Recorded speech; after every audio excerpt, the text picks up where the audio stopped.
Thank you, Mr. President. And thank you, Secretary General.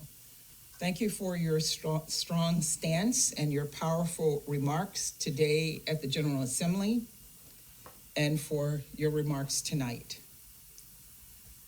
Colleagues, a few moments ago, I spoke to President Biden, who asked me to convey in the strongest possible terms his and our steadfast support for Ukraine and support for the urgent meeting this Council has convened tonight. Furthermore, he asked me to share that the United States and our allies and partners will continue to respond to Russia's actions with unity, with clarity, and with conviction. We are here tonight because we believe, along with Ukraine, that a full-scale further invasion into Ukraine by Russia is imminent. Tonight, we're seeing the Russians close airspace, move troops into Donbass, and move forces into combat-ready positions. This is a perilous moment, and we're here for one reason and one reason only, to ask Russia to stop, return to your borders, send your troops and your tanks and your planes back to their barracks and hangars, and send your diplomats to the negotiating table. Back away from the brink before it is too late. Last week, the United States informed this Council and the world about what we expected to see unfold. We said that Russia would manufacture a pretext for an attack. We have since seen numerous false flag events staged along the lines of contact in Donbass. We said Russia would theatrically convene emergency meetings at the highest levels of the Russian government. We all saw this on Monday with the state televised Security Council meeting held by President Putin, an orchestrated moment in which the Russian government decided to recognize as, and I quote, independent states, unquote, sovereign territory of Ukraine controlled by Russia's proxies since 2014. They literally violated Ukraine's sovereignty and territorial integrity on live television before the world. We said that false proclamations would come declaring Russia would need to defend Russian speakers in Ukraine. We got that and much more from President Putin's speech on Monday and during the speech of the Russian ambassador in the General Assembly today. No one could have predicted just how dangerous, inciting, and far-reaching President Putin's speech would be, with Putin arguing for taking the world back in time to an era of empires and colonies. Finally, we said the attack would come next, that we could expect communications to be jammed, cyber attacks to shut down key Ukrainian institutions. Last week, we attributed to Russia denial of service attacks against Ukrainian banks, and we saw similar activity this morning targeting government sites as well.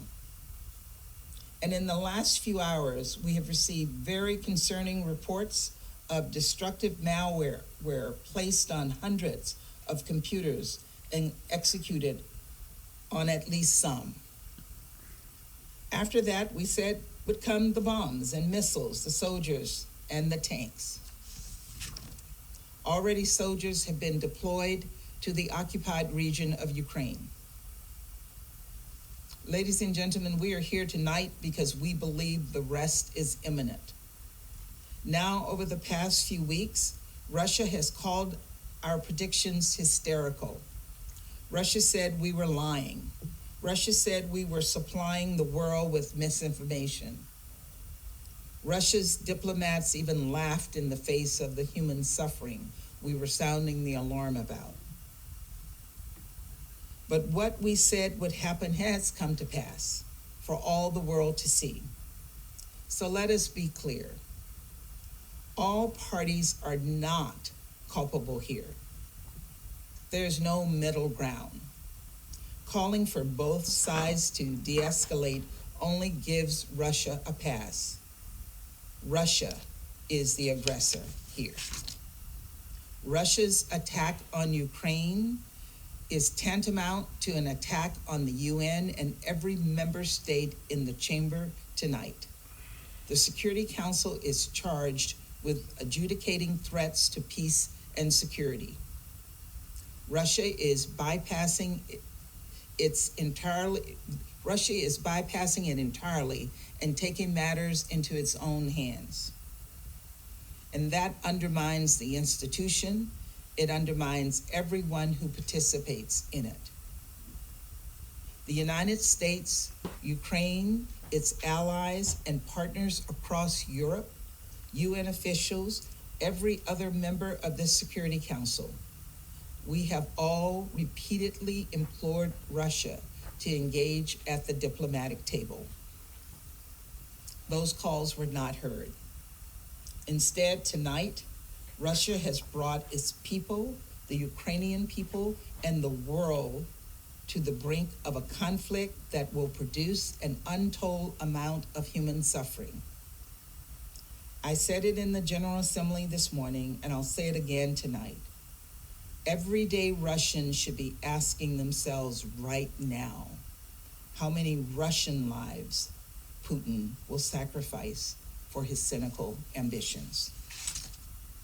Responsible members of this Security Council will stand together, and we will stand with Ukraine.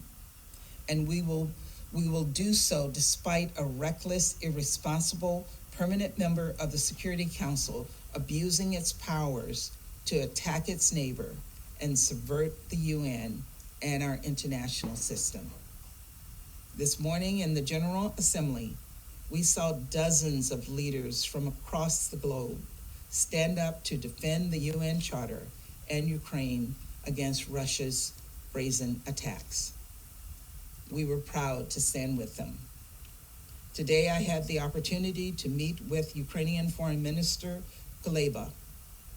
And many of you were in the General Assembly Hall this morning when Foreign Minister Kuleba received enthusiastic and overwhelming applause after his remarks. Since he could not be here this evening, I would like to conclude by echoing his words. This morning, he warned us all that, quote, no one will be able to sit out this crisis if President Putin decides that he can move forward with this aggression against Ukraine.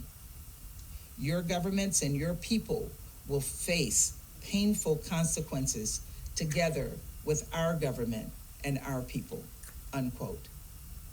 He is right. History tells us that. And we must confront this threat head on in this council, in the UN, and in our capitals. The people of Ukraine are counting on us. Let's not let them down. Thank you, Mr. President.